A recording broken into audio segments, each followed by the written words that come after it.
je te retrouve avec beaucoup de bonheur afin de continuer notre étude sur la guerre qui se déroule entre Israël et les Palestiniens. Aujourd'hui, nous verrons étrangers dans un pays. Une petite vidéo présente des colons israéliens. Et tu écouteras attentivement ce qu'ils disent. Ils déclarent que les frontières d'Israël sont indiquées dans la Bible. Et effectivement, c'est écrit dans la Bible. Dans le temps, parce que c'est à partir de Josué que nous verrons la description donc du territoire d'Israël. Aujourd'hui, nous voyons étrangers dans un pays. Juste avant, prions. Notre Seigneur et notre Dieu, nous voulons comprendre ce qui se passe en Palestine à la lumière de la parole, la Bible. Merci, Saint-Esprit, de nous conduire encore dans toute la vérité, de nous aider à marcher dans cette vérité, et que le Saint-Esprit nous aide à comprendre.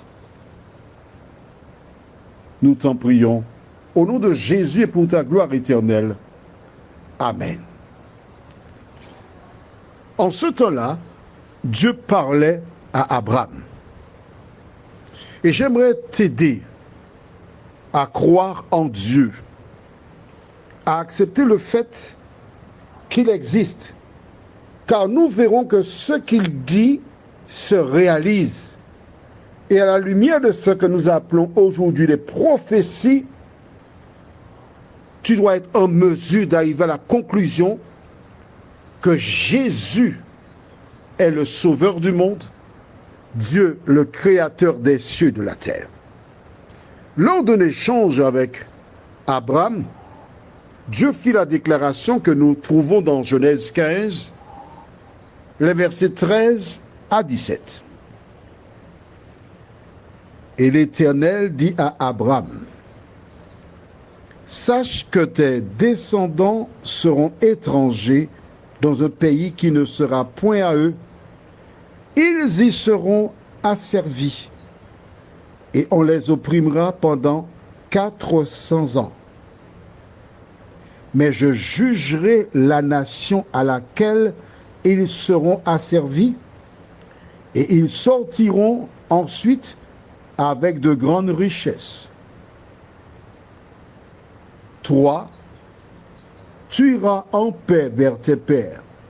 Tu seras enterré après une heureuse vieillesse. À la 4e génération, ils reviendront ici, car l'iniquité des Amoréens n'est pas encore à son comble. Quand le soleil fut couché, il y eut une obscurité profonde. Et voici, ce fut une fournaise fumante, et des flammes passèrent entre les animaux partagés. Qu'est-ce que ça veut dire? Tandis qu'Abraham était vivant, Dieu lui annonça que ses descendants seraient dans un pays étranger, donc un pays qui n'est pas le leur. Ils seront asservis et on les opprimera pendant 400 ans. Et plus tard, nous verrons que une génération, c'est l'équivalent de 100 années. D'accord? Mais après les 400 ans passés, là, opprimés, ils sortiront avec de grandes richesses. Lorsque Dieu aura jugé la nation, parce qu'asservir quelqu'un est un crime, à un moment donné, Dieu juge et libère ceux qui sont esclaves. Que ce soit le peuple d'Israël, les ouvriers, une conjointe, un conjoint. Dieu fait quoi? Verset 14, c'est très important. Tu vois, je ne vais pas vite avec toi, c'est pour que tu comprennes. Mais je jugerai la nation à laquelle ils seront asservis et ils sortiront ensuite avec de grandes richesses. Quelle belle espérance. Tous ceux qui sont asservis, maltraités, Dieu fait la promesse. Il te dit, garde le silence. Le jour vient où je jugerai la nation et tu sortiras avec des richesses. Comment comprendre cette déclaration? Parce qu'en fait, lorsque la personne est asservie, elle ne reçoit pas le salaire qu'elle devrait recevoir. Tu comprends? Mais oui, il y a ce qu'on appelle le SMIC, salaire, somme obligatoire, minimum. Donc, Dieu avertit Abraham, ces gens vont prendre tes descendants comme des esclaves. Mais quand ils laisseront ce pays-là, ils partiront avec des richesses qui représentent les 400 années passées à travailler sans recevoir de salaire. Est-ce que c'est clair pour toi? Il faut que tu comprennes ça là. Il faut que ce soit clair. Dieu n'est pas un despote. Dieu n'est pas un tyran. Dieu ne vole pas les gens. Mais Dieu est juste. Si dans une relation, tu es marié, tu caches ton argent, tu dis c'est mon argent, et ton époux c'est lui qui fait toutes les dépenses, tu ne penses pas que Dieu voit cela? Si c'est ton épouse qui fait toutes les dépenses et tu claques tes sous, tu ne penses pas que Dieu voit cela? Mais le juste juge, à un moment, il mettra un milieu. Vois-tu, la Bible elle est belle, hein? À travers le récit du peuple d'Israël, Dieu parle à chaque individu. Dans les relations dans lesquelles tu te trouves, sois juste, sois honnête. Ne profite pas sur les gens. Au verset 16, à la 4e génération, ils reviendront ici. Dans ta tête, réfléchis déjà et écoute bien ce que je te dis. Écoute bien.